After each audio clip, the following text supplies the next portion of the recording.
In front of me is Rhino 1 Pro, and today I would like to show you how you can open apps in split screen view.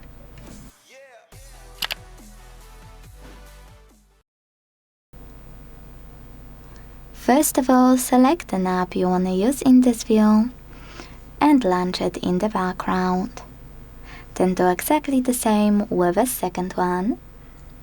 And with both of them running in the background, access background apps. Now, it's time to decide which app you want to use on the top half of your screen and click on the icon of it. Let's go with Chrome.